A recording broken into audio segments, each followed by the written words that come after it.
Hi there, I'm Lulu. Welcome to Lulu's Way. I'm really glad you're here. So today is Thursday.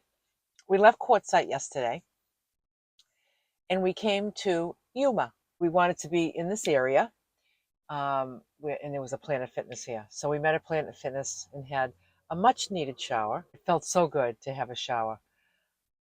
And then we went grocery shopping. We found a Sprouts. So I like Sprouts. We did really well at Sprouts. So I came out with a cart full of groceries. My cooler is jam packed. My pantry is jam packed. I have everything I need for the next maybe 4 days. So what we did was, after we finished our grocery shopping, um, it was too late to go find a dispersed campsite. So again, we didn't want to start looking, and it starts to get dark. We didn't want to bother with that, so we figured we'd hunker down and crack a barrel. We had a couple of hours before it was going to be dark, so you know where we ended up? At the 99-cent store. Uh, so off we went. She had a system. We had to go down every single aisle, up, down, up, down, very slow to see everything on both sides, the whole store. So that's what we did. So that was a new experience for me. I've never been in that store. I did get a couple of things. I got some Ziploc bags. I also got these little baskets right here. What I liked about them is that they're very shallow and they fit.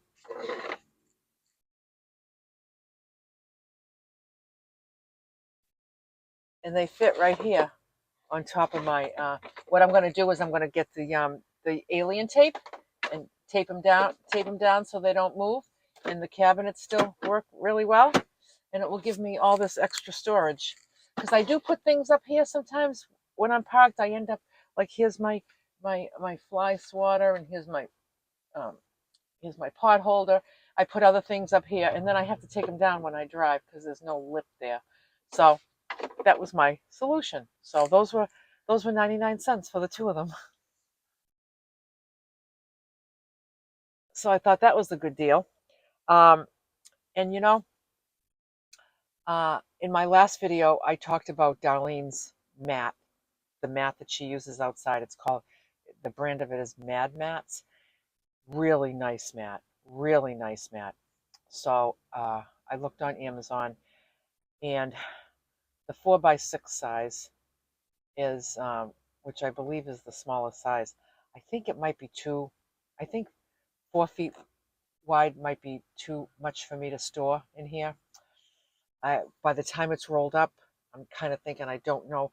My idea was that I could roll it up and stick it behind the kitchen here, but there's other stuff there too, and I'm like, oh, I don't know if I'm going to struggle with something that big, because the mat that I have now folds up pretty small, but it's all ripped up from the desert, the rocks in the desert. So I decided that I was going to try something on the cheap, because that rug, that Mad Mat, is not cheap. It was $61, and I'm very willing to spend $61 for the right mat. Um, like I said, for me, it's a storage issue. But I said, let me try something else, uh, like a little cheapy solution that just feels like a different kind of a fabric than that I have, that may be more durable, maybe not. And then I will, once, if this fails, then I will seriously consider the Mad Mat. Let me show you what I found at the 99-cent store. So I found this mat, which I think is very nice. It's nice and colorful. The back of it it's a fabric, but it feels kind of rubbery, but not really. It's hard to explain. I don't know if this is going to get dirty, filthy, nasty, and not wipe off good. I have no idea. But you know something? It was like, I think it was like $5, and it's 27 inches by 45 inches, 100% cotton. spot clean only. So it's not going in the wash. So I'm going to try it for $5. If it's a fail, I just think this will look really pretty on my door stoop. Don't you? So we're going to try that. The next time we're parked, I'm going to have this out. I believe it will look pretty. And it will be much easier for me to store something this size. So we'll see how that works out. But yeah, we each only got a few things. And but it passed the time. It was fun. Before we decided to go to the 99-cent store, I said, since we have a few hours before sunset, why don't we find a pretty place to go hang out, like a park, some park nearby? Um, so we Googled it and we found Yuma Beach. It was in Gateway Park. So we're like, let's meet there. So we met there. And I got there first and I was sitting there waiting for her. And there was something about it. I'm very confident wherever I go. I'm not afraid wherever I go. But I do listen to my gut. I always say, just listen to my gut. My gut had a bad feeling about that place. There were people there that sitting in cars that just felt a little sketchy to me. I don't mean to judge, but there was something about this. And there was a beautiful little beach there, and I pictured us sitting on our chairs. And then I had this vision. I didn't think we were going to get like killed or raped or anything. I thought we would get robbed. It felt like we would get robbed. I don't know whether I had got a sense of kind of like drugs, or it was just something that I felt. It felt a little sketchy. And so when she showed up, I said, I don't know if it's me, but I'm getting a gut feeling that we probably shouldn't stay here. As nice as this beach is, and how wonderful it would be to sit on this beach right now. Um, so she kind of sized it up, and she agreed. So that's when we decided to go to the 99-cent store. Um, I would have loved to have spent the time there, but listen to my gut. I listened to my gut. Always listen to your gut. So we got a tip from one of the people at Quartzite on where to stay in this area. It's about 20 miles north of here, and we traveled 20 miles from there down into Yuma because we needed to get to a Planet Fitness. Um, so now, since we're in this area, and Yuma borders Mexico, what we were going to do is we were going to go to this dispersed campsite that was recommended to us for a couple of nights. Then we were going to go to Algodones for a day in Mexico, and then wind up our trip. But what we decided to do is, since we're right in this area, we're just so close to the border, we decided to do Mexico today. So we're just going to go into Algodones. We're not going to drive over the border. We're going to walk over the border. So there's a whole parking lot there. I think you pay $10 to park, and then you walk over the border. And I know it's a lot about um, doctors and dentists and medicine and pharmaceuticals and all that stuff. But we're just going to go. And so Luann said to me, "So are we going to have to go there afternoon time?" And I was like, "Why would you say that?" And she said, "Because of your food." And I said, "No, I'll just take my lunch there." And then because she wants to get the Mexican food. And I said, "No, I'll just take my lunch." "No, you can't take food. You can't take veggies and certain things over the border." I was like, "Well, guess what? We're going to Mexico, and I mean, they don't search you and everything when you're going over. Um, um, but you're not going to clearly be carrying food. So what I decided to do was I got up early this morning and I got my pressure cooker out because I bought a big head of cauliflower. So I cooked the cauliflower in the Instant Pot, 0 minutes, came out absolutely perfect. And yesterday I had made 3 eggs with 4 ounces of canned mackerel in it. So it's kind of like a fishy, eggy omelet. I don't know if it sounds good to you, but it was good. So since that was 3 eggs and 4 ounces of fish, which is 2 proteins, when I made it, I weighed the whole thing and divided it in two and considered it 2 protein portions. So I had one yesterday with my lunch. So I had the other left over. So, and I also have some leftover cooked sweet potato. So I decided my lunch was going to be 16 ounces of cooked cauliflower, um, the egg and fish omelet, and sweet potato. So I said, how am I going to bring this over the border and then sit and enjoy it while she has her Mexican food? Because I'm not going. If it's going to mess up my food, and my food plan that I follow is the most important thing to me. It's the reason that I have this life. It's the reason that I'm in this normal sized, healthy body. It's the reason. And I'm not messing with that. There's nothing more important than that. So what I'm doing is I put it in a bag, a Ziploc bag. This is the whole meal right there. Okay. So what I'm going to do is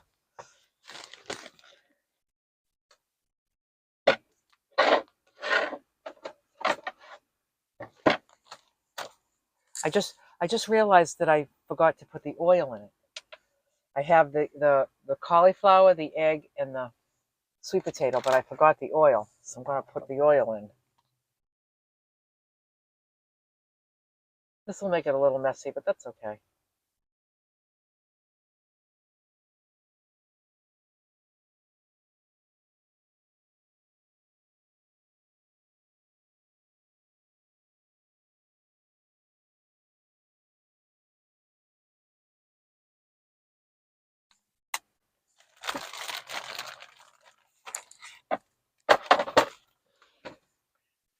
So what I have is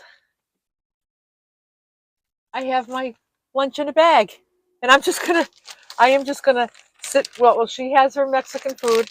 I'm gonna just turn this down like this, and I'm gonna eat out of this bowl like this.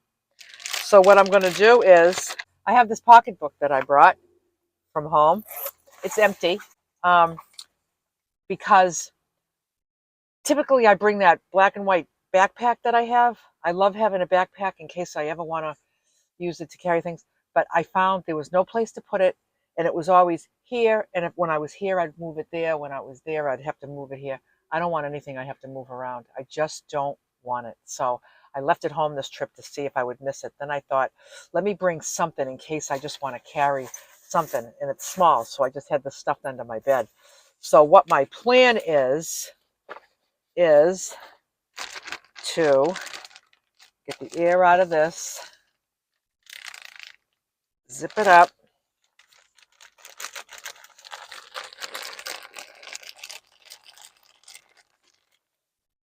put it in this bag, put it in my little pocketbook with my fork, my supplements,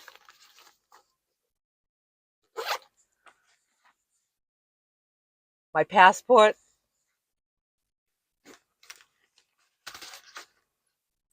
and my wallet. This is the wallet. This is what I use like every day in and out of stores.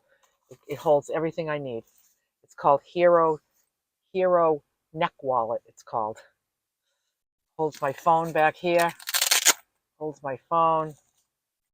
So what I'm going to do, since this has all my stuff, I'm going to put this right in here.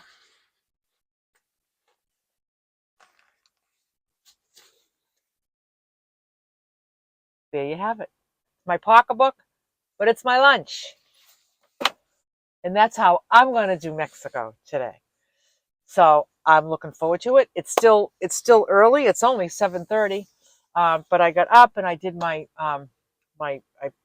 did my cooking, all my food prep, so I could be prepared for this. Had a nice breakfast. I got my dandy blend, and I have all this cauliflower left over. Um, After I weigh the 16 ounces, this will go in the cooler. I'll have this another time. Then we're going to go spend the day in Algodones, and I'm looking forward to it. Just to cross the border and walk around and feel the Mexican vibe. It'll be fun. And then when we finish up there, hopefully it's not too late because we'd like to make it up. It's about 20 miles north. Um, dispersed camping on the water. That's the tip we got. It's right on the water. So we're kind of really interested in that. So if it's too late, we'll come back to Cracker Barrel. We'll sleep at Cracker Barrel. We'll go up tomorrow morning, which will be Friday, and then we'll stay through Sunday. Sunday morning, we'll be taken off. The way the plan stands now is that on Sunday, her and I are going to set out for Phoenix to her place, and rather than me going straight to Boston from Yuma, we kind of discussed it, and I think what I'm going to do is we're going to go to her place, and I'll grab a few days at her place just to kind of regroup and restock and clean up and do all my laundry and hop in her swimming pool, not the little $2 pool, talking about the $1 million pool that's at her complex. That one. We're going to go in there. So yeah, that's what I decided to do. We decided to wrap it up a couple of days early, and we'll still spend a couple of days together at her place, and so I can regroup, and then I'll hit the road, and hopefully be home by Thanksgiving. If not, no big deal. I don't know if she's up yet. I think she's up, but I haven't seen her yet. And last night when we pulled up here, we were out there talking. This guy comes over from his van, and he said, "I remember you ladies." And he said, "We met at a dispersed campsite in Wickenburg or something." And I said, "No, you're mistaken. We haven't been to Wickenburg." "No, I remember your van." He remembered my van. "I remember your van. Don't you remember? We were camping, and we were talking about the trucks that were coming through. We were wondering where the trucks were coming through, dispersed camping. It made no sense. And then we were like, oh yeah, it was in Cottonwood. And we were like, oh, we remember you." And so we ended up standing out there talking to him for well over an hour. Lovely, lovely man. He's full time. He's an older man, full time, on his way to Baja. There's a whole big group of people going to Baja. It's called like Baja Tours on Facebook, and they all just caravan, or they all meet there, and they all move from place to place in Mexico. And yeah, um, so he's just saying, like right now, he's hovering right around the border because he's getting things in order. There's things that he needs to get in order before he crosses the border to be prepared for traveling in Mexico. So he's crossing all his T's and dotting all his I's and taking care of business. And lovely to catch up with him. And you know, when you meet people in this lifestyle, and they say, "We'll see you down the road sometime." It's true. You do see it down. I mean, that was in Cottonwood. We're in Yuma now. I mean, it's far away from Cottonwood, you know. Um, and just the timing of it, you know, what he's done in between Cottonwood and now, and what we've done, and just that the stars aligned for us to have this wonderful conversation out there with him last night. He was a wonderful man. So perhaps I'll get some footage of our time in Mexico. Maybe I'll get some videos, maybe I'll get some snapshots or a montage. Whatever I do, it will be right here